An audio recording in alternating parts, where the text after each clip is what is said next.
Culture TV. Culture, culture, culture. Yebo, yebo, yebo, yebo. Welcome to the African Connection Show. I'm your host, Mr. Juice, Jabali, Africa. When I say this is Africa, you say what? Yebo. When I say this is Afrika, you say what? Yebo. Yeah. This show is all about African excellence. And today, I'm privileged to have this lady I've known for a very long time. This lady is family. This queen, let me call her queen. This queen, I've known this queen for a very long time. She's actually special to me. Also, she's Mama Ahadi. If you know Ahadi and Solo, Ahadi is my nephew. And Ahadi is my buddy. Don't forget that. Culture, culture, culture. Culture TV. Culture, culture, culture. Yebo, yebo, yebo, yebo. Welcome to the African Connection Show. I'm your host, Mr. Juice, Jabali, Africa. When I say this is Africa, you say what? Yebo. When I say this is Afrika, you say what? Yebo. Yeah. This show is all about African excellence. And today, I'm privileged to have this lady I've known for a very long time. This lady is family. This queen, let me call her queen. This queen, I've known this queen for a very long time. She's actually special to me. Also, she's Mama Ahadi. If you know Ahadi and Solo, Ahadi is my nephew. And Ahadi is my buddy. Don't forget that. And Solo is my son. So this is Mama Ahadi. She originates from America, of course, United States, born and raised in New Jersey. But let me leave the rest to her. Mrs. Asikoye. Yes, sir. The queen. Yes. The empress. Wow. All those titles. You are, because I know, I've seen it. I've seen it. So tell us, who is Erika? First of all, welcome to Kenya officially on the camera. Welcome to Kenya. Yes. Who's Erika Asikoye? Well, before being Erika Asikoye, I was Erika Woods. As you already said, born in New Jersey. I am the youngest of four. My Eleanor and John Woods are my parents. And I grew up in New Jersey. I've lived in a few places in the U.S. and went to school and pursued a career in education. Yebo, you heard it. She pursued her career in education. Okay, so you pursued a career in education. What are you doing like today? What's your profession like? Leohi, today, what are you doing? Yeah. Well, let me just back up a little bit because I think it connects to that answer. For many years, I guess since, don't want to age myself, but since 1998-ish. Wow. I've had the privilege in working in a number of education spaces, from running summer school, after school I should say, and summer programs, to working for the longest time in a public boarding school in DC for students who might not otherwise realize anything about going to college, and that's always been those kind of young people have always been the closest to my heart. I am also a first-generation college goer. My parents did not go to college. They, worked, my dad, 2 jobs, all of those things. College was not a given for me or any of my siblings, and so there's a place in my heart for the underdog, I guess. Did that for a number of years in the U.S., and ironically, it's not maybe ironic, because I think a lot of people have this story. that COVID changed their life, hopefully in some way that was positive. And so your brother and I, Joseph, my husband, Hadi's dad, we've been coming back and forth to Kenya for many years. Yeah. As, you know, for me, I'll be honest, as a vacationer, right? We come in December, we do all the fun things, and I go back to life. But I had left my position as the co-head of school just before COVID hit, and not knowing COVID was coming, I thought, I have skills, I'll find another job. Then COVID hit, and as you know, life changed for everyone. But that was the fall that we came here. Earlier than normal. I think our mantra was "Let's vote." That was when Trump ran. And we like, let's vote and get out of here. That's when I took off. Yeah. Why are we waiting till Christmas? Let's get out of here. So, long story short, we came, and I don't know. I think something clicked in my head, and the weight, the pressure, the worrying about safety. Those are just not things I do here. You know, I'm raising a black boy, which in the U.S. is becoming, sadly, an endangered species. I spend a lot of time, I used to anyway, worrying about how he'd be treated, how he'd be seen. And I just don't worry about those. I don't worry about those things here. And so that kind of exhale, that when we came here and we had started talking, like, what are we rushing back to? We just kept extending our time, extending. And then schools opened here in January the next year. We were still here, so I threw a Hadi in school, and we just were enjoying life in a way that I hadn't before. So, yeah. So anyway, that's the very long answer to your question. Now, which is good. Yeah, which is good. Because this is it's not the first time, because we're going to be inviting you over and over. Okay. Yeah, continue. Just feel free. Okay. Yeah.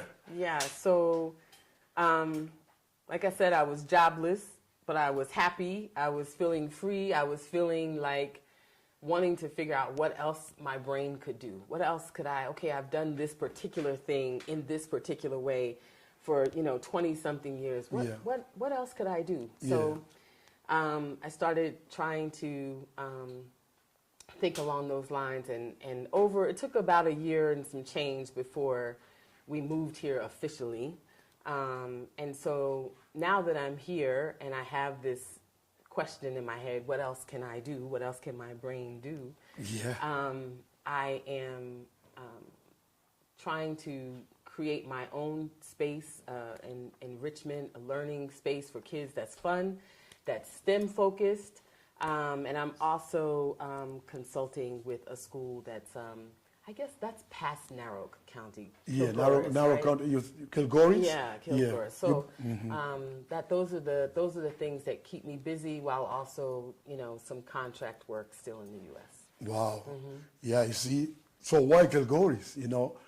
You came from, because not many people do what you're doing. And that's something that, apart from family, those are some of the things that we really want to highlight here, and also to encourage a lot of our brothers and sisters back in the diaspora to come back to Africa. At least, you see, like your brain. We need your brain. Yeah, I know you have a large brain. We need it here. We need your brains. So why Kilgoris and not around Nairobi? What took you to Kilgoris? Wow, because I saw you guys. I saw a video. Was it a video or a picture? I saw the school has computers and all that. Why did you choose Kilgoris instead of Nairobi, somewhere around Nairobi? Yeah, I really like that question because as someone with an American accent, I try not to call myself an American. I try not to think or behave like an American. Now you're Luya. You come from Bunyore. I'll go ahead on it. But the accent fails me, right? So, or doesn't allow me to hide in a way or present myself in a way that I'd like to. So the point is, having an American accent, many people have said, go work at the international school. Oh, you could make so much money here. Go here, go there. But I'm not going to leave the U.S. where I was working with, the least of these, right? The underdogs, and come here and take any of my talent and put it in front of people that have plenty. Like, I don't, why? That's not doesn't Erika. make sense, yeah?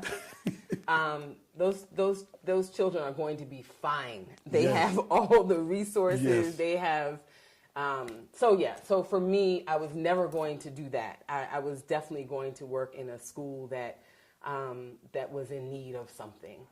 I was lucky enough, that's not a good word. I think at the point in which I started thinking, what else could I do, opportunities started presenting themselves. I met Dr. Kekenya Natai, who is Maasai, who's from here, who grew up in Kilgore, in that area. I met her in the U.S. She was speaking somewhere, and she was talking about this school that she started, and I'm not really this person. I try to mimic Joseph sometimes, who can talk to anybody, but I made a point, like, before I leave this event, I'm going to go introduce myself to this woman. You said... I got to, right? Yeah. So I went, introduced myself. I said, my husband's Kenyan. I go to Kenya all the time. Can I take your card? Maybe there's something I can do, And she was very polite, but very much like, who is this woman, Yeah. Anyway, over time, I kept in touch with her, and, I had to, show myself, right? Like, here's my resume. Like, I'm not a fake. Like, I'm I'm really doing things. You're not coming to take, right. to take and don't give back. Yeah. So ultimately, we kept in touch, and then that same year that we were here, the COVID time, I reached out and I was like, I'm in Kenya. Do you mind if I go see your school? Yeah. And she was like, we have an office in Karen, and they go every couple of weeks, whatever. You can go with them. And after that, I was like, this is what I want to do. This is what I want to do. Oh, wow. That's amazing, man. I admire that, because most of the time, the reason why I asked you that, Kenya is not Nairobi alone. Yeah. I always tell people, it's true. There's also geniuses in the village. Absolutely. There's people who need more. Because sometimes, even the people that are in the village, sometimes they tend to think like the end of their kids going to school is maybe in primary school. Some of them even drop out. Some of them even get married at a very early age. Exactly. It's because of the environment. I'm not saying it's because of the environment and the culture, But nowadays people have seen the importance of taking, especially the girls, getting married at a very young age. Sometimes you may call them, in America, I know they call them unwanted pregnancies. But it's nature, of course, but messing with an underage, that is wrong. But you see a lot of communities, some of those communities, some of the communities in Africa, they get kids getting married at a very young age. And sometimes they don't push for the girl to pursue further education, because they believe a woman or a girl is supposed to grow to become a mature woman and to get married, and that's about it, and to bear kids. I'm glad you're doing that, because I saw a clip of you guiding the kids. I didn't know that's what you're doing. Oh, yeah. And that's what I told you, next time you're going to go there, if I'm free, I'm going to go with you, because I like to see stuff like that. Yeah. I like to see the empowerment of the next generation. That's the next generation of African kids. Absolutely. Of African kids. And to that point, those part of why Kekenya started that school was the point you're making. Right? Like in that community, girls historically, not that way all the time, but historically were not sent to school beyond 10 or 11 years old. Right? And, and even now, even though now, especially with her school, and there are others doing it, they're going, they're even completing some form of post-secondary or secondary school.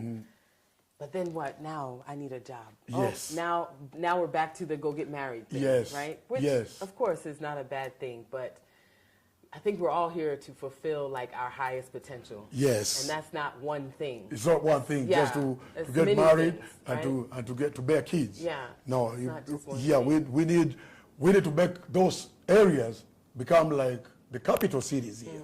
Instead of people coming, moving from migrating from those areas, thinking like Nairobi is the only place answer. you can Yeah, get yeah. opportunities.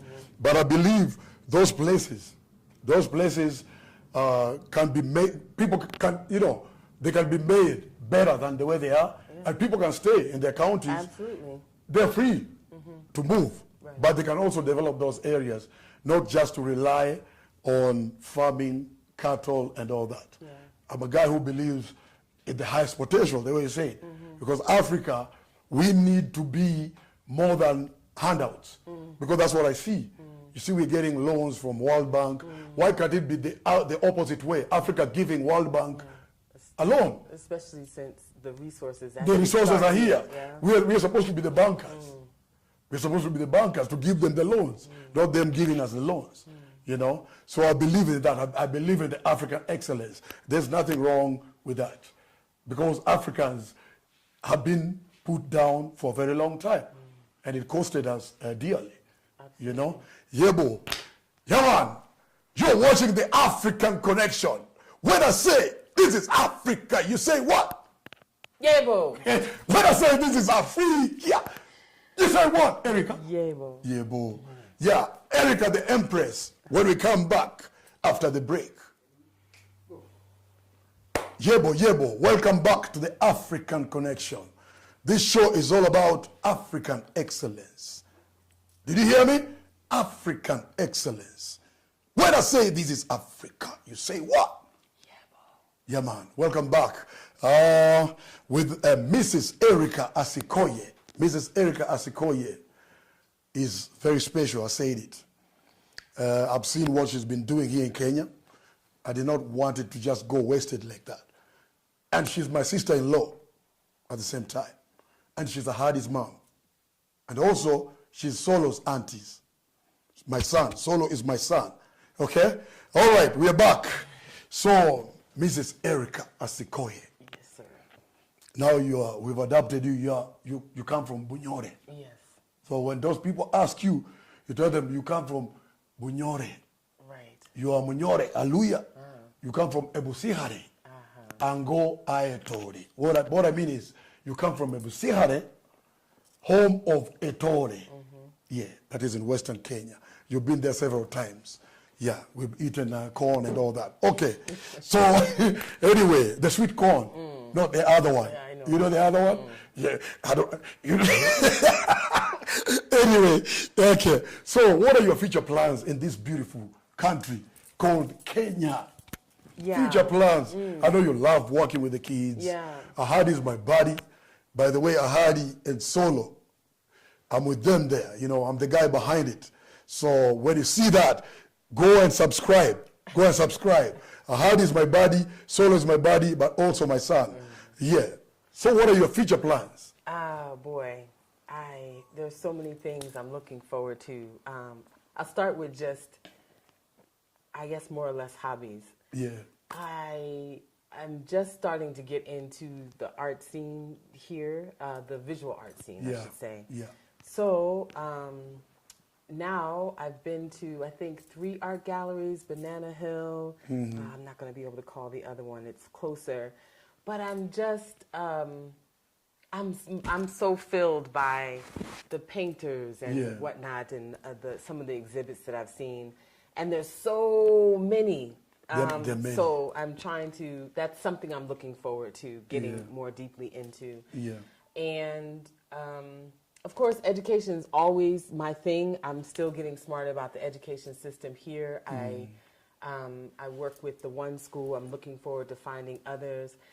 One of the things I really, well, there's 2. One thing I really want to do, like, just almost, for fun, is some sort of book club. Yeah. Because I think there are some really powerful African writers, and I just don't know if reading as, like, for the love of reading is much of a habit here as I see, in the U.S. And this is, I'm stuttering to say that because I'm not trying to make it sound like the U.S. is here, and I'm not, right? I'm just saying personally, I grew up, my mom always had a book. Really? Now, they were romance novels. It was trash, but I grew up watching her always have a book. Yeah. So naturally, I also have a book or a newspaper or right, and when you have those habits, it makes other kinds of learning, I think, more accessible. So that said, I've been talking with some folks like, hey, let me come to your school and just do a book club, right? Pick one of these Kenyan authors, and what else? I was about to tell you. Yeah, what? Because I know you've been on the streets of Nairobi. Yeah. What do you feel, or whenever you see the recycled books that you see on the streets that come from America, some of these, they're telling those guys stories. Yeah. You just talked about, and I've always had a problem again, because I see, I don't have anything against Dr. Fields and them, because I see a lot of those books. That is their life. That is their story. I would like to see our people reading books like from our authors, Ngugi wa Thiong'o, oh my God, you know, all these people, all these writers. Yeah. I feel bad when I see a bunch of those books on the streets. There's nothing wrong, you know, with reading somebody's stories if it's inspiring. Yeah. But some of it you have to understand is their story. Yeah. Would like to hear our stories. Yeah. You like to hear my story, where we come from. You know, there's always, you know, hear the source of my stories, my problems or my happiness. It's good to share that, you know. Absolutely. But we always see America's, American authors. Yeah. I always wonder, where's our people? I know people like, let me say, people like Maya Angelou is not bad because they identify more with Africa. It's always good to, you know, to tell our own stories. Yeah. What do you feel about these things? You were talking about you'd like to have a book club of local authors. Yeah. Why can't you start it right now? I'm working on it. I'm Yeah, working on it. I can work work on harder. it. Work on it. We can mobilize. Yeah. We No, can it's mobilize. true because you, especially as a young person, right? Teenagers, it's a crucial time for identity development. Yes. You're figuring out, am I like this? Am Yeah. I like that? Right? And so what you consume every day, images, literature, messages in your home, those things are shaping your brain. yeah, and who you think you are. Yeah. So that's why, in part, it's so important that, it's so important that, in my opinion, right, it's so important that the majority of whatever young people are consuming, it is reflective of, things that are relevant to them. Yes. I'm not saying if you're rich, you have to read about rich people. I'm not saying that, or if you're poor, you have to read about. But the stories and the messages and the moral grounding and that kind of thing, often that can be found in literature. Anyway, so yeah. Yeah. If you need any help, like if you need my energy, you have to let me know because I would like to support stuff like that. Authors there's so many people that can write books. There's a lot of them. Yeah. So that one, make me a part of it. If you want to make me a messenger boy, I'm ready. Okay. I'm ready to do it. Yeah. Yeah, man. So anyways, we're going to take a short break. When we come back with Mrs. Erika Asikoye, we're going to talk about what? The cultures. The cultures. You're watching the African Connection. When I say this is Africa, you say what? You say Yebo. When I say this is Afrika, you say what? You say Yebo. Yeah, man.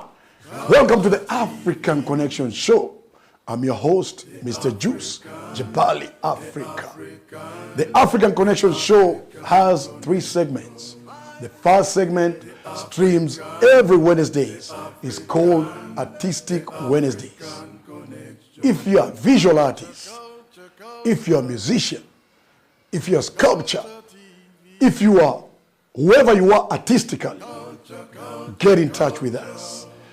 The second segment streams every Thursday. It's called the African Excellence. If you're a scientist, if you're a manufacturer, if you are a mason, if you are whoever you think you can fit in this segment, get in touch with us. All right? The third segment is called Culture Kids. If you got a talented kid, that sings, that draws, that does anything special that you think it can inspire other kids, do not hesitate to get in touch with us. We have an Instagram, Culture Hub Live. We have a Facebook page, Culture Hub Live. And we have a YouTube channel, Culture Hub Live. Do not forget to subscribe. Let me repeat again. We have Culture Hub on Instagram, Culture Hub Live on Facebook. Send us a message. You can even send us a short video of whatever you do, and we're going to get in touch with you. Right?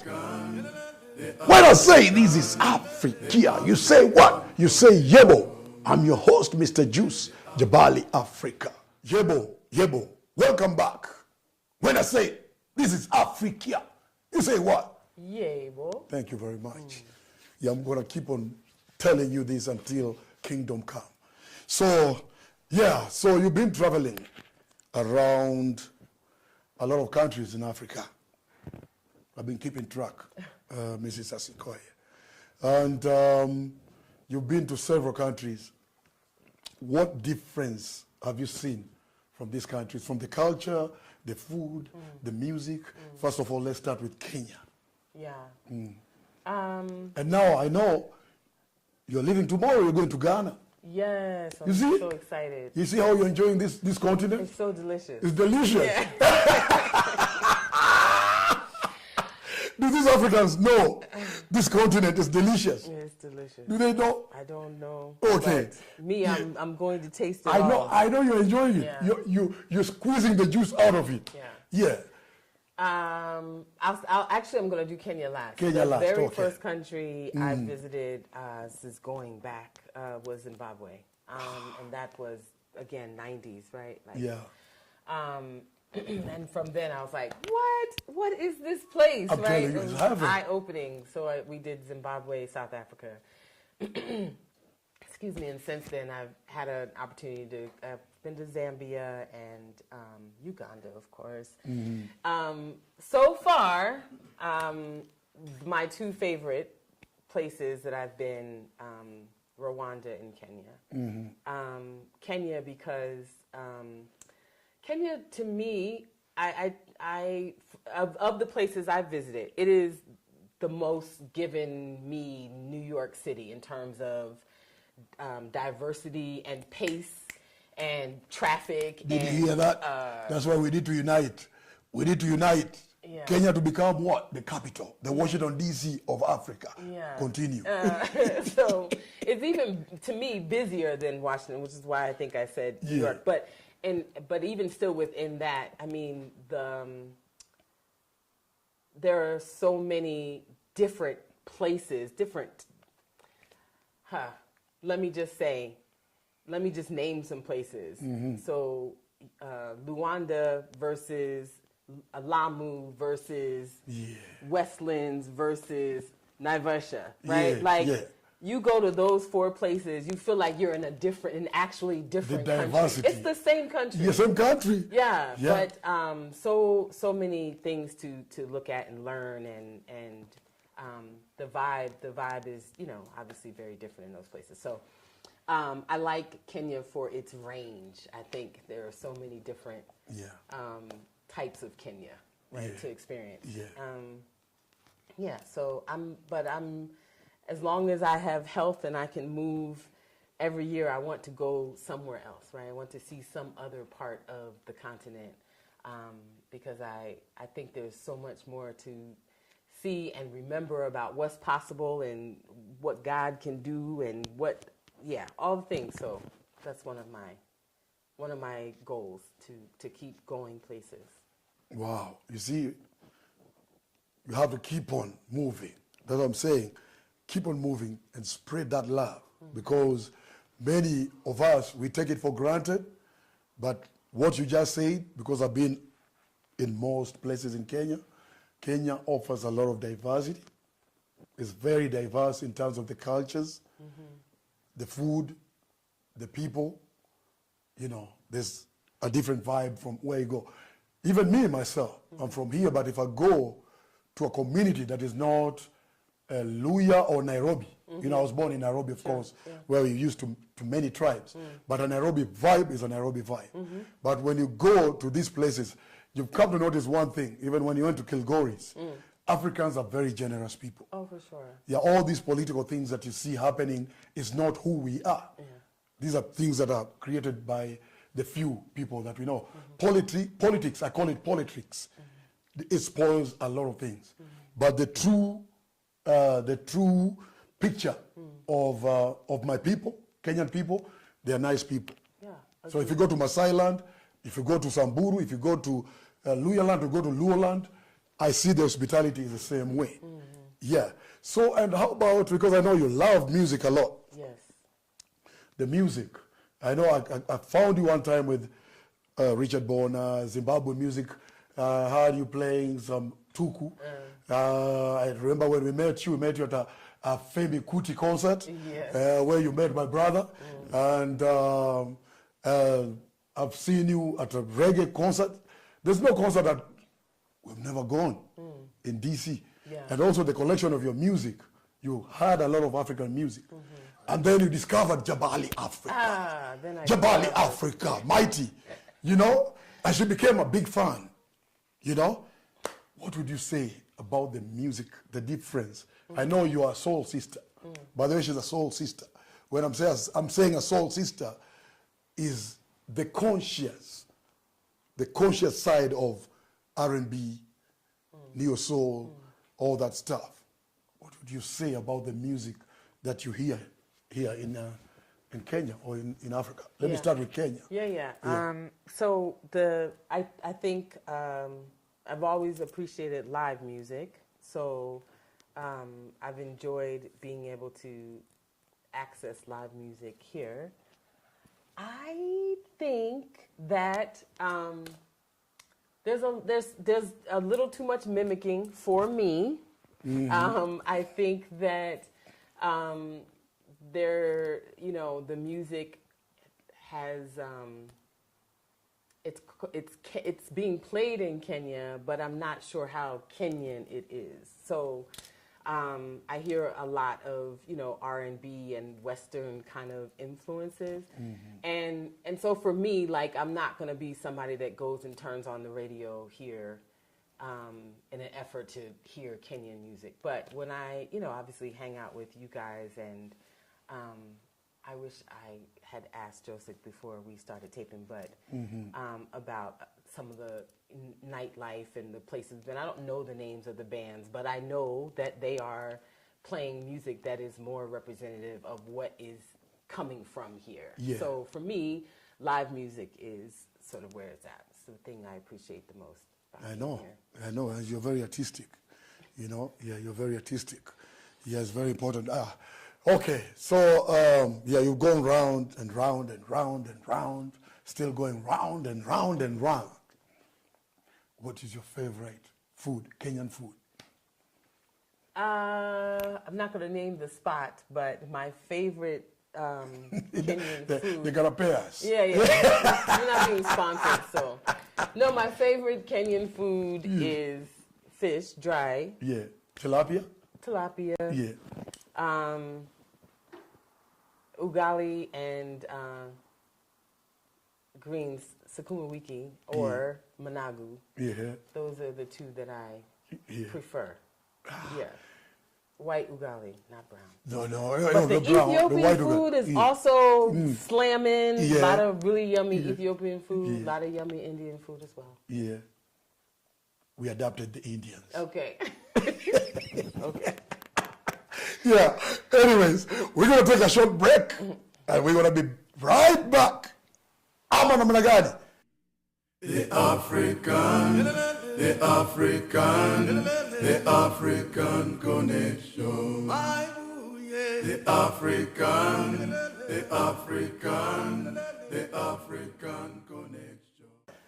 Yebo. Welcome back to the African Connection Show. This show is all about African excellence. If you got a story, if you got a book, if you got an invention, do not hesitate to reach to us at Culture Hub Live, Instagram, Culture Hub Live, Facebook, Culture Hub Live, Google, culture of life, everything. Did you hear me? When I say this is Afrika, you say what? Yeah, bro. Yeah. Welcome back. We have to come back with Panda, you know. Yeah. This is Africa, you know. It's free country. So let's talk about the music. I'm still there. Because one time I think I found you dancing to, you didn't say, what your favorite band? What is your favorite band? It gotta be Jabali Africa, man. Yeah, Jabali Africa. It got to be Jabali Africa, man. What's up? Jabali Africa is Yeah. my favorite band. Yeah. And nowadays we're not scared to say that. Jabali Africa. So what do you like about Jabali Africa, man? Tell me. Empress. You know what I mean? Empress. Yeah, Jabali Africa. So there's this group called Jabali Africa. And number one, I appreciate the evolution, right, of the music. Because when you listen to earlier albums, it's very much percussion, some a cappella, and you can still hear that sprinkled out throughout. And I think that's important because lots of people don't have range. So congratulations to this band, Jabali Africa. Oh, thank you very much. Yeah, right. Thank you very much. But I think the songs you will catch me playing, even, Ahadi, come from probably the Rebellion album or the Mayosi album. So I would say, those are probably the things you hear me, catch me in the rotation playing. So, that one coming from a soul sister, it makes me feel good. I'm not being cocky, but it makes me feel good. Good. So, anyways, I'm glad you love Jabali Africa, I'm sure. I know not everybody loves Jabali Africa, but most love Jabali Africa. So, the last thing that I want to talk about, every time I've been a witness, I've been to Europe, I've been to the islands, I've been to America, everywhere except one state, two states, Alaska and Hawaii. Because most of the time since I started touring, I've been seeing a lot of footage coming from the motherland, coming from Africa, about war, famine, negative stuff. There's one time I even saw a footage going around, 1-800 Kids, I don't know. You see African kids with flies and all that. These things really bother me because that's not the true Africa. What message would you give the people, our people, in the diaspora? yeah. Because when somebody hears about Africa, the number one thing they think that comes in their mind is what? War, famine, dust, hunger. Can you please tell me, or what can you advise people like Sandia, people like Angie, the Soul Sisters? We want all of them to come here. What would you tell them? Yeah. We want inventors. We want people like even Michael Jordan. Come invest in Africa. People like Magic Johnson. People like, you name them, even from the islands. People like the Malays. What can you tell these people? What Africa is like,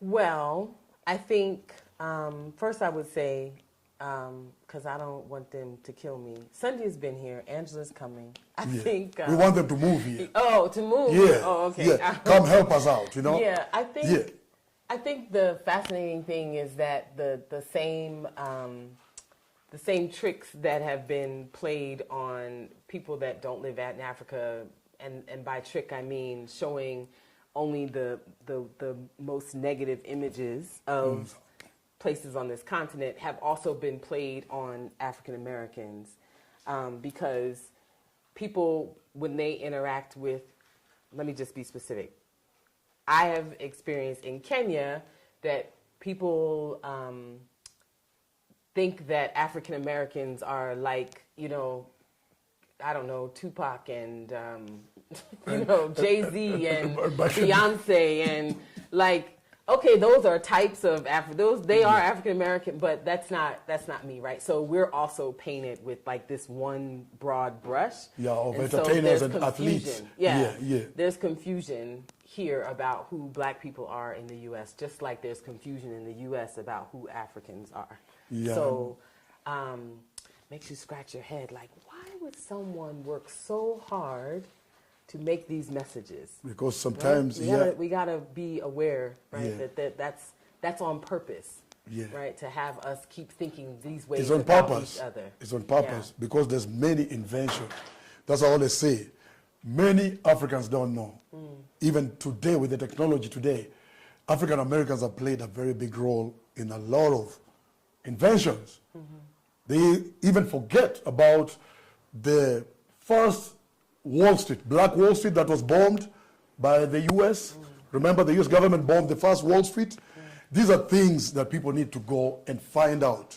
We just don't want to be classified and be put only to be good entertainers and good athletes, but we know intellectuals, you know what I mean? Yeah. We don't have like inventions, we don't have discoveries, those things. Yeah. You know, we need to put that in mind, like even today's inventions that we see in technology today, some of them were invented by black folk, you know? Oh, yeah, sure. because the confusion, what you're saying, they playing us like a ping pong. The systems are playing us like ping pong. Yeah. We need to understand, like even the first education started in Africa. Sorry. The first education was in Africa. Yeah. This continent has played a very big role in the existence of the world. Of course. The world has been feeding from Africa. We want to tell the Africans, and ask the Africans that been exposed. I'm not saying we are the only ones exposed, but we've seen it out there. It's like saying, you want to go to the promised land. Africa is the promised land. This is the promised land. But you have to leave the promised land to go on top of the mountain on the other side to see the promised land. Before you realize. We want our own people even to invest here in Africa. I see I can call names, the Starbucks and the Burger Kings, they're here. Why can't you ask yourself why they're here? We need to invest more here in Africa. Yeah. We would like even the people who are in America, the people who are watching these, be it the bigger names, to try and think about investing in Africa. Otherwise, we're going to sleep and we're going to find like we do not own the land. You know? You know what I mean? Yeah. So what message can you give these people? Because I'm really banking on you on this. Well. Yeah. But You've seen it, Erika. Erika. But I will tell you, I want to also protect Africa. I don't want people to come with their BS. You know, come with their blonde weaves and their tattoos and their, like... We must protect. We actually leave those things. Yeah. Just saying.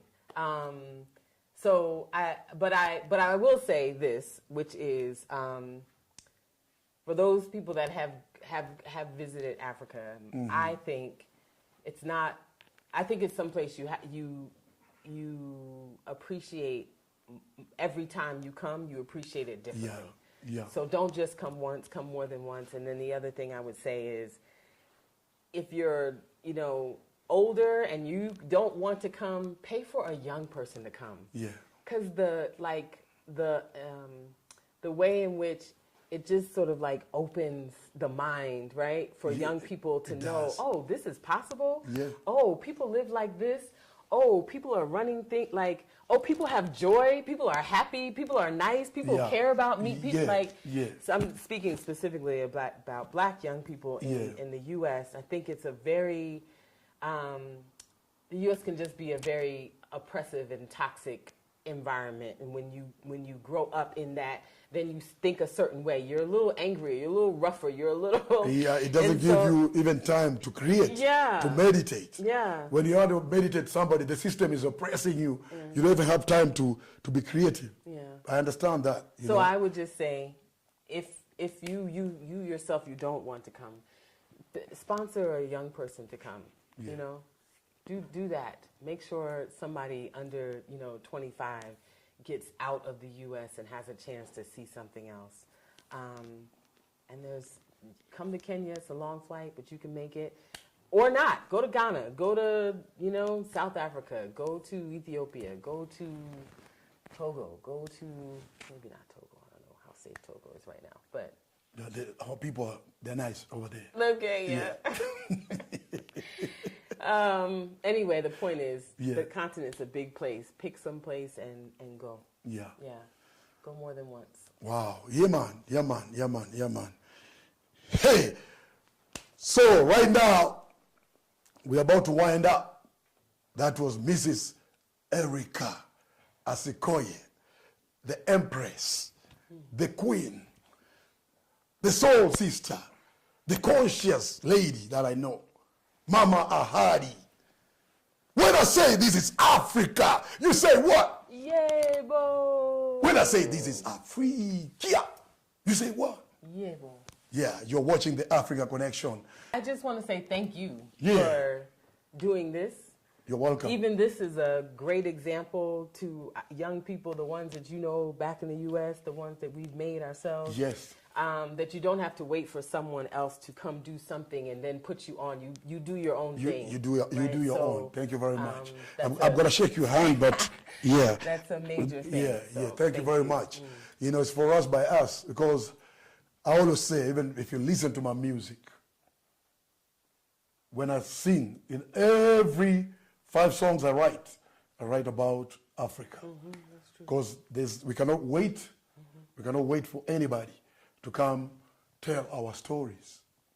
You're the only one who can tell your own stories. There's a lot of African Americans that I know. I know a lot of Jamaicans. I know a lot of people from Trinidad. I know a lot of people from, you call it St. Croix. They all want to come back to Africa here. We're inviting you to come. It's the other day the president said there's no visas. So you come, you're free to come to Africa.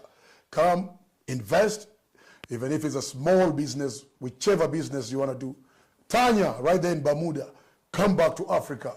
Come here, invest, and Africa is a happy place.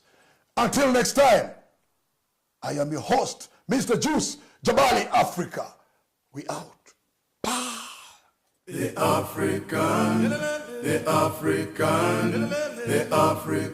connection. The African.